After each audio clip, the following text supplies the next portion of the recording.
और चलिए अब बात करेंगे बड़ी खबर की। लखनऊ से खबर, जहां पर आर्थिक अपराधों के खिलाफ एक्शन में सीएम योगी आदित्यनाथ। सीएम योगी आदित्यनाथ ने की ईओडब्ल्यू के कार्यों की समीक्षा।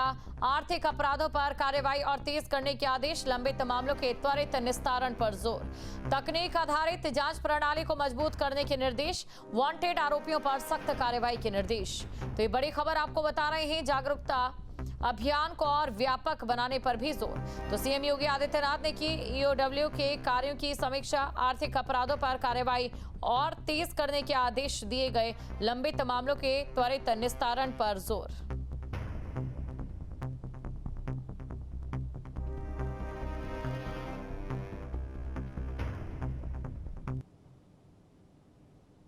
तो बड़ी खबर आपको बता रहे हैं, बड़ी जानकारी आपको दे दें। फ्रॉड करने वालों की खैर नहीं, सीएम ने बैठक ली है और इस बैठक में आर्थिक अपराधों को लेकर सख्ती बरतने का काम अब शुरू हो जाएगा। लंबित मामलों के निपटारे में तेजी के निर्देश सीएम योगी आदित्यनाथ की ओर से दिए गए हैं। साइबर और वित्तीय धोखाधड़ी पर जागरूकता जरूरी है। खबर पर अधिक जानकारी के साथ संवाददाता आलोक पांडे हमारे साथ जुड़ चुके हैं। आलोक पांडे, स्पेसिफिक तौर पर अगर मैं सिर्फ साइबर अपराधों या फिर आर्थिक अपराधों की मैं बात करूं तो ये लगातार बढ़ते जा रहे हैं और ऐसे में एक परिपूर्ण कार्यवाही होना समय की जरूरत नजर आ रहा है, जिस पर सीएम योगी आदित्यनाथ की ओर से निर्देश भी दिए गए हैं। बिल्कुल ठीक कह रही हैं आप। जिस तरीके से बदलता समय में अगर हम बात करें तो एक तरफ अपराध होता है, दूसरी तरफ आर्थिक अपराध है। जो दौर चल रहा है इसमें आर्थिक अपराध बेहद ज़्यादा हो रहे हैं। फिर चाहे वो धोखाधड़ी हो, मल्टी लेवल नेटवर्किंग हो, ज़मीन के खरीदने बेचने प्लॉट का हो, या फिर और इस तरह के जो आपराधिक अपराध से कहीं ज़्यादा हम आर्थिक अपराध देख रहे हैं। साइबर फ्रॉड को भी इसी में लिया जा रहा है। तो ईओडब्ल्यू की जो समीक्षा बैठक थी उसमें मुख्यमंत्री ने इन्हीं सब बातों पे ध्यान दिया और इन्हीं सब बातों पर अधिकारियों को निर्देश भी दिया है कि जो आर्थिक अपराध हैं, जो इकोनॉमिकल ऑफेंस विंग बनी हुई है, इसे तेजी से काम करना पड़ेगा। अगर हम 31 मई तक की बात करें तो लगभग 166 ऐसे अपराधी थे जो वांछित थे, उनको पकड़ा गया है।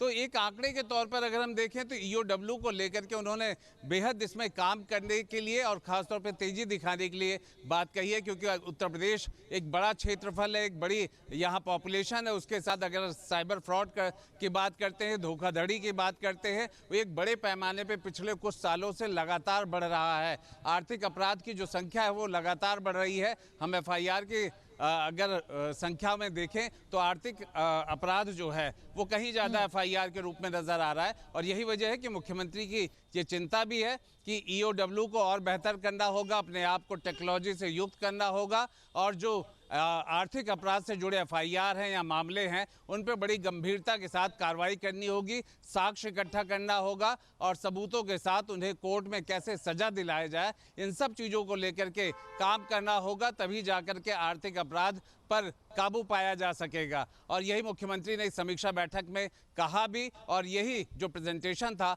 उसको देखा भी और किस तरीके से इसमें और सुधार हो सकता है या किस तरीके से ईओडब्ल्यू को और आगे काम करना है, इसके लिए निर्देश दिए। जी, आपके मोबाइल पर तुरंत आएगी ब्रेकिंग न्यूज। स्क्रीन पर सबसे पहले दिखेगी बड़ी खबर। देश दुनिया की हर खबर एक जगह। अब आपके मोबाइल पर तुरंत फटाफट इंस्टॉल कीजिए न्यूज़ नेशन ऐप और रखिए खुद को अपडेट।